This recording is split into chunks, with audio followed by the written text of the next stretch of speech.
Hey YouTube, Prof Sales coming at you with a video about sales on eBay, and not really what sales I've made or not made, but this idea that I've seen in a lot of reseller forums where people get really caught up in, are my sales good, are my sales bad, I had a good day, I had a good week, I had a bad day, I had a bad week. So I thought what I would do is I'd take some time today to walk you through what I've done the last 60 days. And this little exercise that I did in math is something you could do with your own sales results to determine kind of what you should expect over any one day or any one week. And hopefully you will get some perspective on this subject. I know that I've thought about it a lot, and it's easy to get caught up in the day or the week or the month. So hopefully this will maybe clear up a couple questions that some of you may be having. So I'm going to take you to the laptop and show you a little simple PowerPoint to illustrate this point. Okay, welcome back everyone. So what we have here is a graph of my sales over the last 60 days of sales on eBay. So you can see here in the bottom left hand corner, it starts on February 24th and it goes all the way across here to the bottom right corner, April 23rd, which is 60 days. What the numbers correspond to along the graph points is the number of items I sold each day. So on February 24th, I sold 4 items. On February 25th, sorry, my cursor is disappearing here, I sold 7 items. And then I sold 6 items on the 26th, 4, 4, 4, and so on and so on. So this shows you graphically how my sales have gone over the past 60 days. So this is something you could do for your own sales if you wanted to, and I just picked 60 days. It seemed like a good number. There's really no rhyme or reason to 60 days. I also took the time to compute some stats, which we see up here in the corner. These stats, for all of you who don't remember your probability or statistics class in high school, tell us a few things. The average is the sum of all the numbers you see below divided by the number of days, which in this case is 60. So on average, I sold 5.37 items per day. The min is the lowest amount I sold any given day, which was 1. And the max is the most I sold in any day, which was 15, which was a great day right here, I think on March 20th. The median, now this may be one you've forgotten about. This one tells you basically the number that's in the middle of all these results. So exactly half the results are higher than 5 and half are lower than 5. This is useful if you've got some numbers that skew your results. For instance, say you were figuring out the average salary of 4 people, and 3 people made $30,000 a year and 1 person made $1 million a year. Well, the average would look really, really high of those 4, but in reality, only three of them made 30 grand and the other person made $1 million.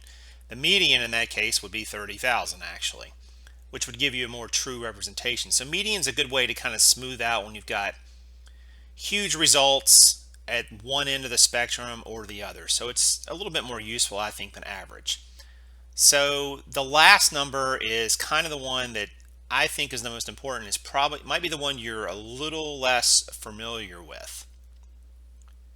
This number is the standard deviation. Standard deviation is a statistical term measure that tells you how often and how far you're going to see results that are different than your average, your mean in this case. So what this number tells you, without going all the mumbo jumbo of how it's computed, is about 68% of the time, you could say about 2/3 of the time, I'm going to see results that are within 2.76 units of my average. So 2/3 of the time, I'm going to see a result of 5.37, which is my average, plus 2.76 or minus 2.76. So let's put that in context. What this means is 2/3 of the time I'm going to see a day where I only sell 2.61 units. Now obviously you can't sell 0.61 of a unit, but you get the point that it's an average. So 2/3 of the time, or part of the time, I'm going to see results that are within 5.37 items sold minus 2.61. That means, just to kind of round the math up, a good chunk of the time I'm going to see days where I only sell 3 items, maybe even 2, and a lot of days where I only sell 4, even though my average is 5.37. Conversely, if we, let me pull out my calculator here, if we add 2.76 to 5.37, a good chunk of the time I'm going to see results that where I'm going to sell 5, 6, 7, even 8 items a day. That's equal to 5.37 plus 2.76. So that deviation tells us how different we're likely to see the results. Now imagine you're selling. Let's put this in context. Imagine you're a reseller and one day you sell 8 items. Maybe that's a good day for you. And you're like, wow, good day on eBay today. And then the next day you only sell 3. You might start to think, wow, what's wrong? What happened? What changed? Do I need to change my listings? Did I not have the right pricing strategy? Did eBay turn off my listings? Did they have a rolling blackout as I hear all these conspiracy theories go? No, your numbers are right in line with what we are likely to see in the long run. That's the hard part about this. And a lot of people get so caught up in that one day. They get caught up in the day where they sell 15 items. And look, the next day I sold 5. I went from 15 to 5. Did I suddenly become a horrible eBay seller? No. Did my items get turned off? No. The next day I went back up to 7 and then to 8. Then I had a bunch of days of 2s and 3s. And then I popped back up to 10. You got to quit worrying about one individual day. What you want to look at is the long-term trend. And this 5.37, I actually know is about a whole unit higher than what I was averaging at the last part of last year on eBay. So I'm actually pretty happy with that. And actually back in the fall, I think I was only around 4. So I've gained almost a unit and a half on average. But any given day, it could be all over the place. Here's a 10. Here's a 5, here's a 2, back to a 5, back down to 3, back to 7, down. You would go nuts if you just looked at this and went, oh my gosh, I'm doing great. Oh my gosh, I'm doing terrible. That's just not the way statistics work. You look for a trend over time.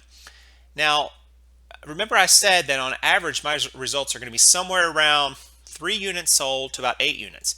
If you look at where 3 units is, which is roughly right in between these 2 lines right here, to 8 units, which is right here, look at how many results fall within that rectangle right there. If we could draw a rectangle across the screen, you would see an awful lot of my results are right there. And that's what these numbers are telling us should happen. That's exactly what should be happening, and it is what's happening. Now, am I happy with selling 5.37? I'm happier than I was when I sold 4 or when I only sold 5, but I definitely want to push that number up so I can start looking for ways to do that. One might think, just logically speaking, if I had twice the number of listings up, this number is likely to be twice as big. That's probably going to happen. So I've kind of got that in the back of my mind. Well, I'm selling just over 5 units a day and I'm making X number of dollars. Well, if I want to make Y number of dollars, which is double what X is, I probably need to have twice as many listings. That would be a good way to use these numbers and look at them and say, hey, this is how I can improve my business. But what you don't want to do is get so caught up in this roller coaster of going from one day to the next where you will just drive yourself nuts second guessing what you did or patting yourself on the back when you really didn't do anything different. It's not like this day right here when I sold 5, all of a sudden I learned how to sell 2 days later and sold 15. 3 times as much, 3 times as much. And then I went back down to 1/3 as much as the day before. Don't drive yourself crazy with these numbers. They are what they are. Your numbers are who you are. They are who you are as a seller. And they represent lots of things. They represent what you're selling, how many total listings you have up, your pricing strategies, all these things. But if you get caught up in one day or even a week or maybe even a month, you're probably focusing too much on short-term results. You know, if I only had these 6 days right here to look at for the last 60, and by the way, this is 10% of my last 60 days. Wow, I'm way below my average. Well, yeah, but I'm not that far off of what my deviation is expected to be. I'm about right there. So don't get caught up in the yo-yo effect of eBay. Look at what you're doing long term. Look at how your numbers are increasing or decreasing, and then make adjustments. I would recommend that you look at least probably 90, if not 120 days of sales to really know much. And you got to remember something else that we a lot of times forget as resellers. We often forget that different times of the year affect our sales. And different times of the year are going to give us a pop because a lot more people are online and shopping. And naturally, if more people are seeing your listings and looking at them, all things being equal, you're going to sell more. Conversely, other times of the year when there's not as many people online and shopping, you're not going to get the same pop. So use this info. Hopefully it'll be helpful to you to kind of give you a little balance around your eBay business. And take everything with a grain of salt. Any one day's results or any one week's results. Don't get too high or too low. So I hope this video is helpful. If you like the video, please hit the like button or leave me a comment below. And consider subscribing to Prof Sales. There's a channel link down below as well as there's one in this video. And until next time, this is Prof Sales saying good sales to you.